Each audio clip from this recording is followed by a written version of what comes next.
I started to write poetry mainly as a joke at first because I discovered in high school that I was quick with rhymes and witty things, and I could make my friends laugh by writing some scurrilous piece of doggerel on any subject they gave me. It would be dirty and it would be obscene and it would get big laughs.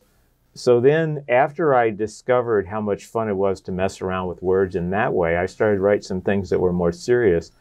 And by the time I was a freshman in college, I really decided that I wanted to write poetry. When I lived in New York in the mid-'80s, I was going to different places as an apprentice. So I was an apprentice at the Actors Studio. And one day I was feeling kind of, I don't know, a little under the weather. And I walked by a bookstore and there was something in the window I saw. And I was living at the 92nd Street Y. And these lines of poems just came to me.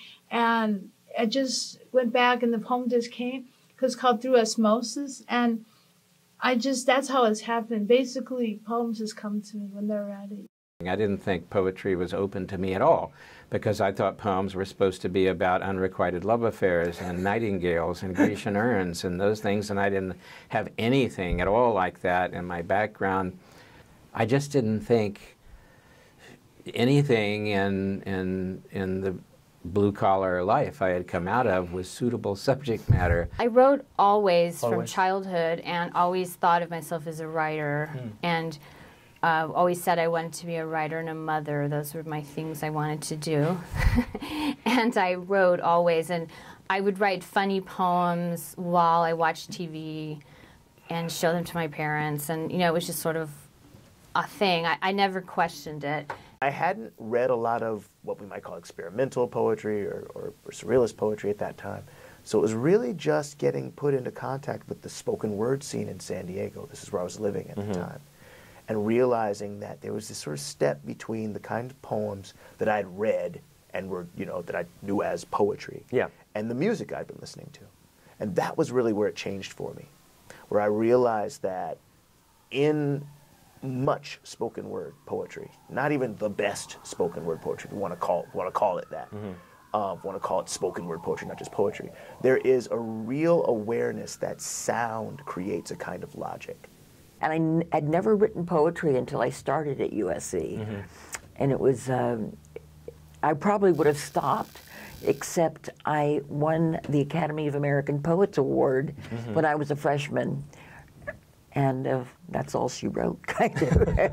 The first time I remember being stunned by poetry, I could probably go back and look this up, but I was at my grandmother's house, and she had on her table an issue of The Atlantic. And I think I was maybe 7. And in that issue of The Atlantic was an article about Dylan Thomas. And I started reading these poems by Dylan Thomas in this journal, in the article in The Atlantic. And I didn't know words could do those kinds of things.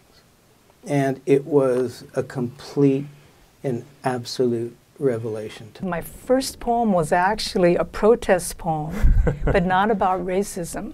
When I was a junior or senior at Pasadena High School, they had a literary magazine. And it was a protest poem against teenage conformity. Yeah, because teenagers tend to want to all be cool and all do the same thing. So I wrote a poem about that, even though I was very angry at the racism I was experiencing. So by the time I got to UCLA, that's when poems about racism began to emerge. Somewhere around the age of 27, I began to write poetry in earnest without knowing that I was doing it, without deciding I'm going to go write a poem now. I looked up one day in a cafe in London and realized that for weeks I had been going to this same place and writing. And what I was writing was not a song, and it wasn't a story. It was not interested in information. I'd seemed to be preoccupied with an emotional vocabulary. And so there was first the realization that I had been doing this and that I didn't know what else to call it. And then perhaps more significantly was that I stayed with it after the encouragement dried up and after it became real work. I had dabbled in poetry in my younger years, but practicing law kind of put the kibosh on that. And I do remember literally sitting up in bed one day and saying, you know, the thing that's wrong with your life is you're not writing poetry. You're not reading poetry. You need to figure out an environment that's going to make that more possible. And that's when I left the practice of law. I was 4 years old. Okay. I just learned to read. I read early. And when I read that poem, somewhere in me, I knew it was about the other. The rhyme was interesting because in the last line, there was an internal rhyme, C and B. So I never saw a purple cow, and I never hoped to see one. But I can tell you anyhow, I'd rather see than be one. That's what got me, was that rhyme and the idea all in one thing. And I had a feeling when I read it, and I thought, not I want to write poetry or I want to write, but I thought I want to do to other people what that poem did to me. It's a very beautiful young high school girl who came to me and was like, hey, I heard you write poetry. And in my mind, I was about to be like, that's the dumbest thing I ever heard, right? Like, what are you talking about? But then she immediately, because I go, what? And she's like, yeah, that's the sexiest thing ever. And I was like, all right, poems, what's up, girl? And that's how I started. That's literally, I went home that night and wrote a love poem for her. I came back to school the next day, read her the poem. She was like in love with it. We went on dates and everything. Okay. And I was like, this stuff works. And I could do this. This works. And so I kept writing, right? What ends up happening after that is I was introduced to poets at the same time by a teacher of mine in high school, Florence Avignon. She was like, I hear you writing poems, you should read these people. And she introduced me to poets from the Harlem Renaissance and from the Black Arts Movement and some beat poets. And I was like, this stuff is incredible. I wrote my first poem in Mexico, and I was not quite yet 9. I was 8 and 10 months and traveling obviously with my parents. I hadn't run away from home or anything like that into Mexico. There was a full moon out tonight, and we were coming, I think we might have been coming back from Mazatlan and staying in one of the little kind of resorts. I looked at the full moon and I thought, somebody should write a poem about the moon. Because maybe nobody's thought of that yet, you know.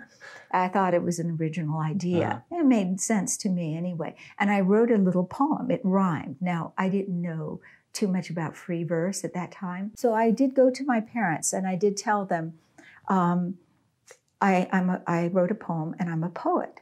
And they said, oh, that's good. That's good, Susie. But they weren't as excited as they should be. They should have been wildly excited. And they were a little bit, you know, like they thought this would pass. I think I discovered poetry as such when I was in high school. And not in my English classes. I didn't have good teachers or very encouraging teachers. But there were a couple of used bookstores in Modesto at the time. Now there's just one.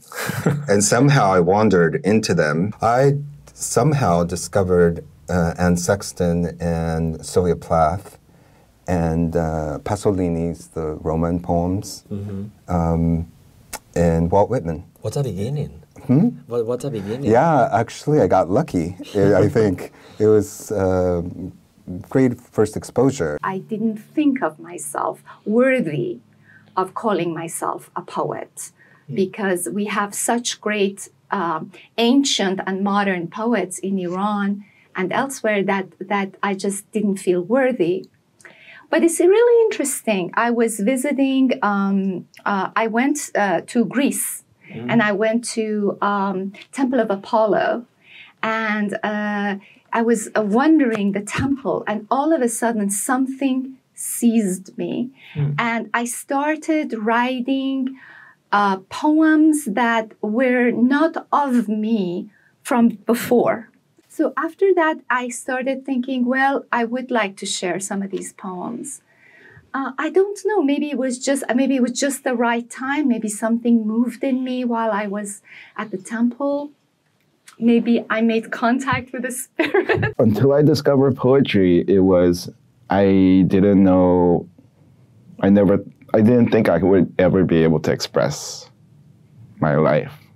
And so the poetry became this thing of, wow, I have all these things inside me that I want to say now. Yeah, and what it did, I was telling this young girl like a few months ago at an event, for me, writing poetry became this thing of like, in a weird way, like digging a tunnel, where at some point all these different tunnels that people were building would converge and cross paths. And it gave me access to people. It gave me access to love and experience and sharing and community that I never imagined I would have. I published my first poem when I was in 2nd grade. Do you remember it? It was about the changing of the month, and it started, March is marching right on through, goodbye February, goodbye to you. Wow. And it was longer than that, but I don't remember the rest of it. And it was published in the local paper on the kids page. I wrote really bad poetry in high school, mostly about the deaths of rock stars. But it wasn't until I went to college and I went to Kalamazoo College first. I started there in Michigan and worked with the poet Conrad Hilberry, who is such a wonderful teacher and a wonderful man. And so he became my idea of what a poet was, and I wanted to be that. I joined a writing workshop with Dina Metzger. She started saying to me, you should go and read these. And I said, no, I shouldn't, or why should I, or where should I? There must be a poetry reading in your town. This isn't even poetry. You must go and read these. So I went out and I got up there and I read something that was just a block of prose. Everyone responded really strongly. And afterwards, an old man came out on the sidewalk there in the night and he said, you are the true poet. I thought, God, it's like the Ancient Mariner, right? So I believed him a little. Feelings of exile, of feeling alienated, of feeling like I don't have a home, this sense of loneliness and abandonment just began to searching me. And that's when I consciously started writing about the war. But at that moment, it wasn't, I did not write with the idea that I'm going to write a book of poems and I want to publish and I want to be serious about this. It was more like it was a necessity. I had to get it out. And then in the process of doing that, I began to feel elated when I would write down my words on the paper. And I began to feel that I had a strong communication or connection with other people that had gone through the same experiences as me, other immigrants like me. It took, I think, a couple of years to realize, like, oh, this is a calling here. Yeah, I started writing very young, and my mom encouraged that. But I went with her to her, my mom traveled to Buenos Aires, the capital city, with her paintings every 2 months, every month, to show them to her maestro. And he would tell you, how is your health today? How are you feeling today? And he was meaning your work, right? And then he could have a critique of your work, but it was mostly about how to be true to yourself. How not to, go with fashion. And so I learned all I could have learned about being an artist or a poet myself by seeing all these painters in action and reacting. I didn't go to any writing workshop myself after that. And I had in the 6th grade my first real literary friend, Sandra Whalen. And she and I did write together. shut away in her bedroom. We wrote about witches, and we read Saturday Evening Post serial stories, and we read Ogden Nash poetry. And that was our literary life. It got me started. I had some poems published in a college literary magazine. But really, the minute I got out of college, I came to Los Angeles, dropped writing because I needed to figure out what I was going to do to earn a living, figure out relationships, figure out the city. When I did begin to make connections with poets, everything opened up for me. I really wrote nonstop from the time I was 17 to the time I published my first book when I was 37. And I was slow developing and really stubborn.